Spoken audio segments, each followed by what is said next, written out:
इस वीडियो में हम बात करेंगे राजस्थान लोक सेवा आयोग द्वारा जारी किए गए प्रोग्रामर के रिक्रूटमेंट की। सभी कुछ मैं डिटेल में डिस्कस करूंगा, क्या एलिजिबिलिटी क्राइटेरिया है, क्या एज लिमिट है। तो आप मेरे साथ इस वीडियो में अंत तक बने रहें, और अगर आपने अभी तक इस चैनल को सब्सक्राइब नहीं किया है तो सब्सक्राइब ज़रूर करें ताकि ऐसे ही वीडियोस आपको समय पर मिलते रहें। सबसे पहले मैं बात करता हूँ यहाँ पर टोटल कितनी नंबर ऑफ़ वैकेंसीज हैं। तो टोटल नंबर ऑफ़ पोस्ट है यहाँ पर 216 प्रोग्रामर की पोस्ट है। नेक्स्ट, यहाँ पर अनिवार्य शैक्षणिक योग्यता की अगर बात की जाए तो अगर आपने बीई, बीटेक या एमएससी किया है इन इंफॉर्मेशन टेक्नोलॉजी या कंप्यूटर साइंस या फिर इलेक्ट्रॉनिक्स एंड कम्युनिकेशन, या इसके अतिरिक्त आपने एमसीए किया है from a recognised university established by law in India or a qualification recognized as equivalent by government। तो अगर आपने जो मेंशन मैंने किया यहाँ पे बीई, बीटेक या एमएससी किया है रिस्पेक्टिव ट्रेड में, और साथ ही साथ अगर आपके पास एमटेक डिग्री है इन इंफॉर्मेशन टेक्नोलॉजी और कंप्यूटर साइंस या फिर इलेक्ट्रॉनिक्स एंड कम्युनिकेशन, तो आप अप्लाई कर सकते हैं। या फिर इसके अतिरिक्त अगर आपने एमबीए आईटी किया है, MBA from information technology from university establish by law, तो भी आप आवेदन कर सकते हैं। तो ये बात थी अनिवार्य शैक्षणिक योग्यता की। नेक्स्ट यहाँ पर इन्होंने मेंशन किया है working knowledge of Hindi written in Devanagari script and knowledge of Rajasthani culture, ये भी आपको होना चाहिए।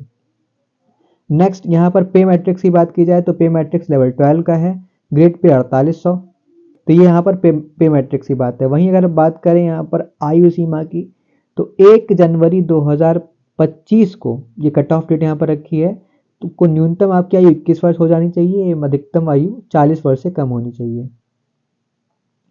नेक्स्ट अब हम बात करते हैं यहाँ पर आयु में छूट भी, यहाँ पर इन्होंने एज रिलैक्सेशन भी मेंशन किया है। तो राजस्थान राज्य के अनुसूचित जाति, अनुसूचित जनजाति, अन्य पिछड़ा वर्ग, अति पिछड़ा वर्ग, आर्थिक रूप से कमजोर वर्ग यानी कि ईडब्ल्यूएस के पुरुष के लिए यहाँ पर 5 साल का एज रिलैक्सेशन मेंशन किया है। और वहीं राजस्थान की अनुसूचित जाति, अनुसूचित जनजाति एवं अन्य पिछड़ा वर्ग, आर्थिक रूप से कमजोर वर्ग की महिला कैंडिडेट्स के लिए यहाँ पर 10 वर्ष का। तो ये पहला वाला क्रम संख्या में पुरुषों के लिए था, 5 वर्ष का यहाँ पर अधिकतम आयु में छूट, और महिलाओं के लिए 10 साल की छूट यहाँ पर इन्होंने मेंशन की है।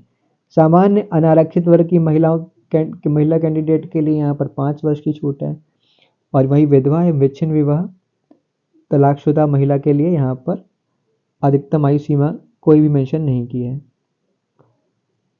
नेक्स्ट अब हम देखते हैं यहाँ पर चयन प्रक्रिया क्या है। तो अभ्यर्थियों का चयन लिखित परीक्षा के माध्यम से किया जाएगा। तो यहाँ पर परीक्षा योजना और पाठ्यक्रम की बात करते हैं यहाँ पर। तो प्रतियोगी परीक्षा संबंधित सेवा नियम यहाँ पर 17/18 के अनुसार आयोजित की जाएगी। तो यहाँ पर अभी हम देखेंगे ये विस्तृत पाठ्यक्रम आप आयोग की वेबसाइट पर जाकर देख सकते हैं। तो यह बात यहाँ पर परीक्षा योजना पाठ्यक्रम की। आवेदन अवधि क्या है? 1 फरवरी से ऑनलाइन आवेदन की प्रक्रिया स्टार्ट हो चुकी है, और 1 मार्च रात्रि 12 बजे तक, यानी कि 1 फरवरी से 1 मार्च 2024 के बीच आप इसका ऑनलाइन आवेदन सबमिट कर सकते हैं। तो अगर आप एलिजिबल हैं और अगर आप अप्लाई करना चाहते हैं तो 1 मार्च से पहले आप ज़रूर अप्लाई कर दें। आवेदन प्रक्रिया के लिए सर्वप्रथम अभ्यर्थी आयोग की वेबसाइट rpsc.rajasthan.gov.in इस वेबसाइट पर जाकर अपना ऑनलाइन आवेदन सबमिट कर सकता है। यहाँ पर आपको आयोग की वेबसाइट पर जाकर अप्लाई ऑनलाइन लिंक पर क्लिक करना होगा, या फिर sso.rajasthan.gov.in इस पोर्टल पर भी जाकर आप अपना लॉगिन करके आप अपना कंप्लीट वन टाइम रजिस्ट्रेशन कर सकते हैं। ये अनिवार्य है, वन टाइम रजिस्ट्रेशन आपको करना होगा। प्रथम बार वन टाइम रजिस्ट्रेशन करने के हेतु अभ्यर्थी के नाम, पिता के नाम, जन्म तिथि, लिंग, सेकेंडरी समकक्ष परीक्षा, Aadhaar card, PAN card, voter card, driving licence इत्यादि में से किसी एक आईडी प्रूफ के विवरणों का आपको वन टाइम रजिस्ट्रेशन के टाइम अपना यहाँ पे फिल करना पड़ेगा। अपनी सारी डिटेल्स आपको फिल करनी पड़ेंगी। वहीं जिन अभ्यर्थियों द्वारा पूर्व में वन टाइम रजिस्ट्रेशन किया चुका है वे एसएसओ पोर्टल से लॉगिन करके अब अपना रिक्रूटमेंट पोर्टल का चयन करके आप अपना ऑनलाइन आवेदन कर सकते हैं। तो अगर आपने ऑलरेडी ओटीआर अपना वन टाइम रजिस्ट्रेशन कंप्लीट कर रखा है तो आप एसएसओ पोर्टल पर जाकर अपना ऑनलाइन आवेदन सबमिट कर सकते हैं। इसमें आपकी सारी डिटेल ऑलरेडी आपको फिर मिलेंगी जो आपने अपने OTR के थ्रू सबमिट की थी। तो ये थी बात आपको कैसे अपना OTR सबमिट करना है और कैसे आपको अपना फॉर्म सबमिट करना है। नेक्स्ट अब हम यहाँ पर देखते हैं फीस कितनी है, एप्लीकेशन फीस कितनी पे करनी है आपको। तो सामान्य अनारक्षित पिछड़ा वर्ग के क्रीमी लेयर, अति पिछड़ा वर्ग के क्रीमी लेयर के अभ्यर्थियों के लिए 600 रुपये है। 600 रुपये का ये शुल्क पे करना पड़ेगा आपको। वहीं आरक्षित वर्ग के लिए यहाँ पर 400 रुपये है और दिव्यांगजन के लिए 400 रुपये की शुल्क आपको सबमिट करना पड़ेगा। तो ये बात थी एप्लीकेशन फ़ीस की। नेक्स्ट अब हम देखते हैं यहाँ पर सिलेबस क्या है। Syllabus for competitive examination for direct recruitment for the post of programmer. तो यहाँ पर सिलेबस की बात की जाए तो पेपर फर्स्ट और पेपर 2 कंडक्ट कराया जाएगा, जो कि 100 नंबर के दोनों पेपर होंगे और 2 घंटे का समय आपको दिया जाएगा।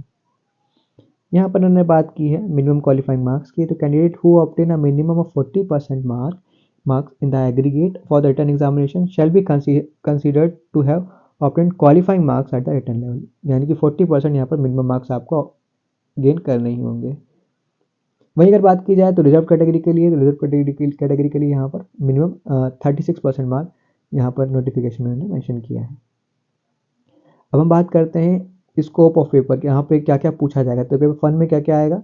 पेपर 1 में reasoning test and numerical analysis and general knowledge ये पूछा जाएगा, रीजनिंग की बात की जा रही है। वहीं डेटाबेस मैनेजमेंट सिस्टम DBMS के बारे में आपकी नॉलेज होनी चाहिए। अगर आपने BE BTech किया है तो ज़रूर आपने अपने सिलेबस में ये सब ज़रूर पढ़ा होगा। और data communication and computer network, और ये है आपका पेपर 1 की बात। अब हम नेक्स्ट चलते हैं पेपर 2 की तरफ। पेपर 2 में क्या पूछा जाएगा। पेपर 2 में ये और नेक्स्ट आपका प्रोग्रामिंग कॉन्सेप्ट और note for general guidance for programmer. यहाँ पर उन्होंने मेंशन किया the standard of the paper will be of a degree examination of university established by law in India, यानी कि डिग्री लेवल का एग्जामिनेशन ये कंडक्ट कराया जाएगा। तो ये थी बात यहाँ पर आपके राजस्थान लोक सेवा आयोग द्वारा जारी किए गए प्रोग्रामर के रिक्रूटमेंट के नोटिफिकेशन की। अगर आपको ये वीडियो पसंद आया हो तो इस वीडियो को लाइक ज़रूर करें और ऐसे ही वीडियोज़ के लिए इस चैनल को सब्सक्राइब करना ना भूलें। Thank you.